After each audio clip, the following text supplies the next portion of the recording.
ఉద్యోగాలు చేస్తున్న అదృష్టవంతులారా, మేము చాలా చాలా ఇంటర్వ్యూలకు వెళ్ళాం. అక్కడి ఆఫీసర్లు మమ్మల్ని ఎన్నో ప్రశ్నలు వేశారు. మేము సమాధానాలు కూడా ఎన్నో చెప్పాం. అయినా మాకు ఉద్యోగాలు రాలేదు. మీరు ఏ విధంగా ఉద్యోగాలు సంపాదించింది చెప్పి మాకు సహాయపడవలసిందిగా కోరుతున్నాం. మాస్టారు, మీకు ఉద్యోగం ఎలా వచ్చింది? మా మామయ్య గారు ఎమ్మెల్యేగా ఉండేవారు. సంతోషం. మీరు మాస్టారు, మీకు ఉద్యోగం ఎలా వచ్చిందో దయచేసి చెప్తారా? ధనలక్ష్మి పెంచింది. ఆవిడెవరు? ఆఫీసర్ గారి భార్య. ధనలక్ష్మి అంటే డబ్బండి. అదే లంచం అన్నమాట. అవునండి. నెక్స్ట్. సార్, మరి మీరు? వినయంతో కూడిన విద్య వల్ల వచ్చింది, కృషితో కూడిన దీక్ష వల్ల వచ్చింది.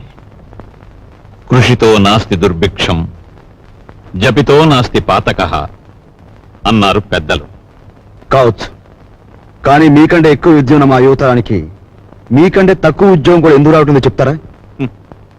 మీ యువతరానికి విద్య కంటే పొగరెక్కువ, వినయం కంటే విప్లవం ఎక్కువ, ఆలోచన కంటే ఆవేశం ఎక్కువ, బాధ్యతల్ని భరించటం కంటే హక్కుల కోసం పోరాటం ఎక్కువ. విద్యని వివేకాన్ని వీధులకిచ్చి మీ నిరుద్యోగానికి ఈ వ్యవస్థే కారణం అనుకోవడం తప్పు. ఉద్యోగం ఎలా వచ్చిందంటే మనల్ని కారేశాడు. ఈయనెవర్రా? మా నాన్నగారు. ఒకవేళ నీకేదైనా జవాబు తెలియదనుకో, అది కూడా వినయంగా చెప్పి తప్పకుండా తెలుసుకుంటాను సార్ అనాలి. రిక్షా ఎక్కు. అన్నట్టు ఇంటర్వ్యూ కార్డు జేబులో ఉందా? ఉంది నాన్న. నువ్వు పదవా. నాన్న కాదు. అలాగే పద. నువ్వు రావే. వస్తామ్మా. ఆ ఉద్యోగం రాక మరో ఇంటర్వ్యూ వస్తే అమ్మ శకునం మంచిది కాదేమోనని చెల్లెల్ని, ఆ చెల్లెలు కాదని ఇంకో చెల్లెల్ని, నాకు ఎదురొస్తే ఉద్యోగం రాదేమోనని మా బామ్మ కూడా పక్కకు తప్పుకుని, ఇలా ఒక్కొక్క ఇంటర్వ్యూకి ఎన్నో ఆశలు పెంచుకున్న మా వాళ్ళందరికీ వీడికి ఇక ఉద్యోగం రాదు అనే నిరసన భావంలోకి వచ్చేశారు. ఉదయం మా ఇంట్లో నన్ను చూసేసరికి సుప్రభాతం మరో రకంగా తయారైంది.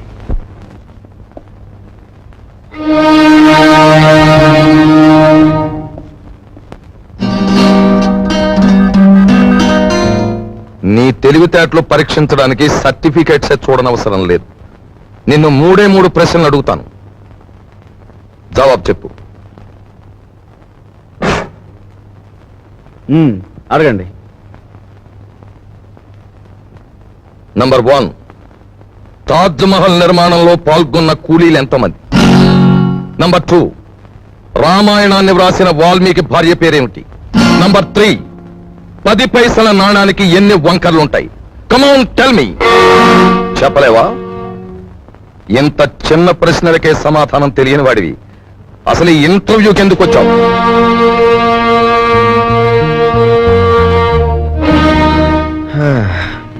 చెప్తాను.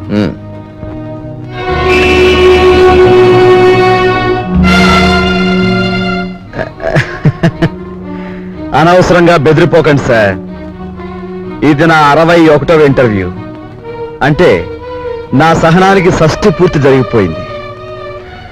అసలు నేను ఉద్యోగానికి పనికిరాను, లేదా నన్ను ఇంటర్వ్యూ చేయడానికి ఆఫీసర్గా మీరు పనికిరారో ఇప్పుడు తేల్చుకుంటాను.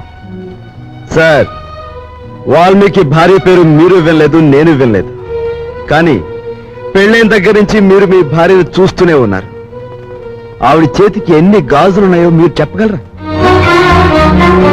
ఓకే, 10 పైసల నాణానికి ఎన్ని వంకర్లు ఉన్నాయో నేను తర్వాత చెప్తాను. కానీ రోజు దువ్వుకునే మీ తల మీద ఎన్ని వెంట్రుకలు ఉన్నాయో మీరు చెప్పగలరా? కనీసం ఆ దువ్వుకునే దువ్వునికి ఎన్ని పళ్ళు ఉన్నాయో చెప్పగలరా? చెప్పండి. నాకు తెలియదు.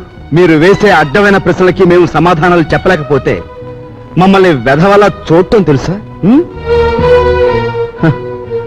మిమ్మల్ని చంపకుండా ఎందుకు వదులుతున్నానో తెలుసా? మిమ్మల్ని చంపి నేను హంతకుడుగా మారటం వల్ల మా సమస్యలు పరిష్కారం కావు. అందుకు గుడ్ బై.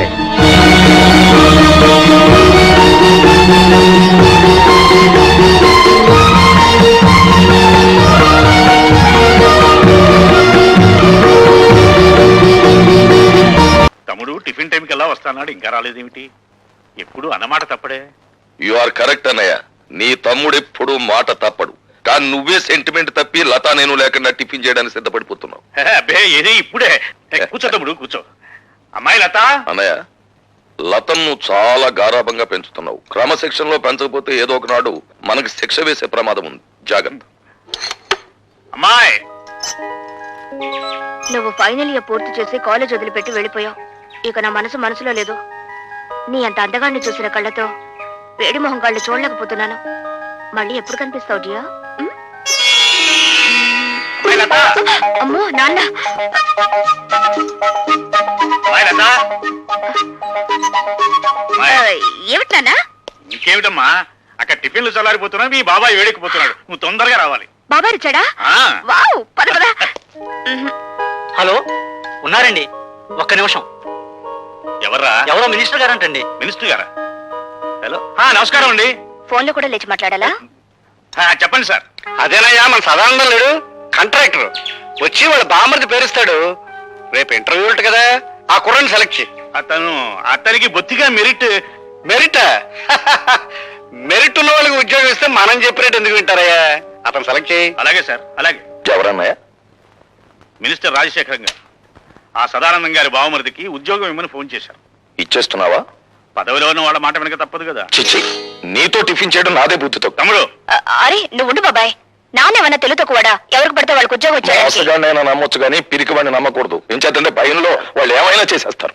ఉండు డాడీ, నేను ఉపాయం చెప్పనా? మెరిట్ లో నెంబర్ 1 కుర్రాడిని చూసి ఉద్యోగం ఇచ్చేయండి.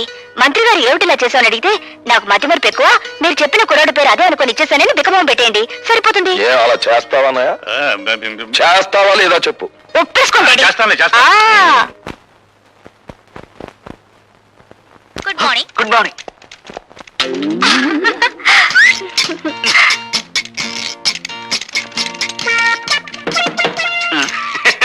ఏం ఆంజనేయులు, ఏం జరిగింది? You don't worry sir, just కాల్ జారిందంటే.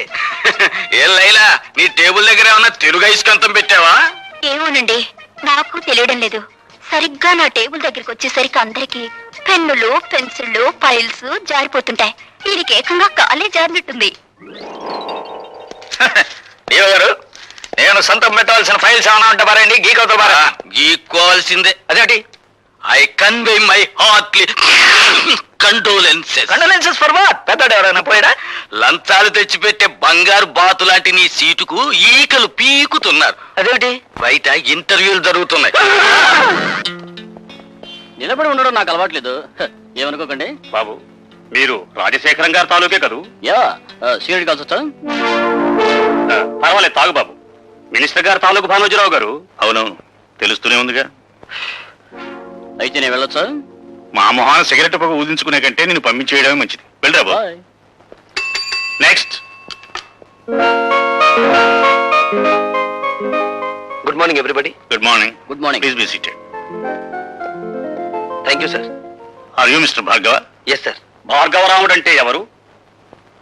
తండ్రి ఆజ్ఞ నెరవేర్చడం కోసం కన్న తల్లినే తెగ నరికిన వాడు. భూమి చుట్టుకొలత ఎంత? 7,900 మైళ్ళు.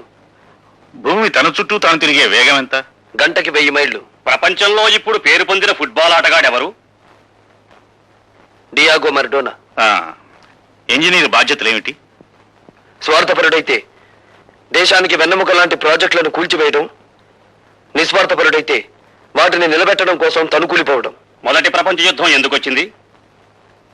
ఒక డాక్టర్ నిర్లక్ష్యం వల్ల. 1887వ సంవత్సరంలో ప్రిన్స్ ఫెడ్రిక్ కంఠానికి ఎడమ వైపున క్యాన్సర్ వ్యాధి సోకింది. డాక్టర్లు దాన్ని ఆపరేట్ చేయకుండా నిర్లక్ష్యం చేయడం వల్ల అతను సింహాసనం అధిష్ఠించిన 99 రోజులకే చనిపోయాడు. ఆ తర్వాత రాజకాంక్ష ఉన్న అతని కొడుకు కైజర్ రాజు కావడం వల్ల, అతను యుద్ధకాంక్ష గలవాడు, జ్ఞానశూన్యుడు కావడం వల్ల మొదటి ప్రపంచ యుద్ధం మొదలైంది.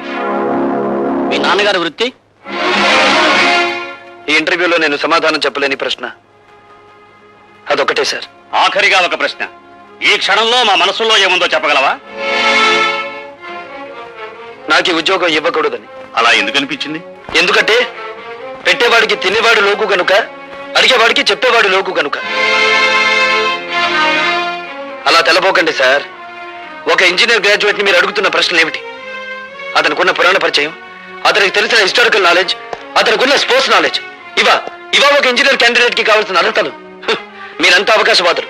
ప్రశ్నలు అడగడమే తప్ప సమాధానం చెప్పడం చేత కాని మేధావులు. అయినా మిమ్మల్ని నమ్ముకుని పూటకొక నిరుద్యోగి ఇంకా డిగ్రీలు చంకలో పెట్టుకుని ఆఫీస్ గుమ్మాలు ఎక్కుతూనే ఉన్నాడు. ఎలా?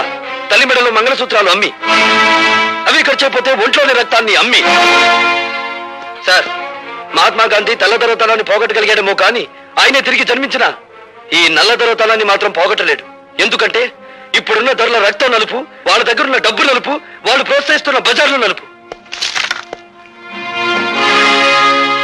మీరు అడిగిన ఆ ఒక్క ప్రశ్నకు సమాధానం చెప్పకుండా వెళ్ళడం ఇష్టం లేక జవాబు చెప్పే పెడుతున్నాను సార్. మా నాన్న వృత్తి ఏమిటని కదా మీరు అడిగింది? He's a liar, he's a deserter. కట్టుకున్న భార్యని, కన్న బిడ్డని అనాథల్ని చేసి వెళ్ళిపోయిన కసాయివాడు. ఆ కసాయివాడి రక్తాన్ని పంచుకు పుట్టాను నేను. అయినా మిమ్మల్ని ఏమీ చేయకుండా పెడుతున్నానంటే నా చదువు నాకు నేర్పిన సంస్కారం. ఈ దేశంలో గాంధీల సంఖ్యను పెంచండి కానీ గాడ్సేల సంఖ్యను కాదు.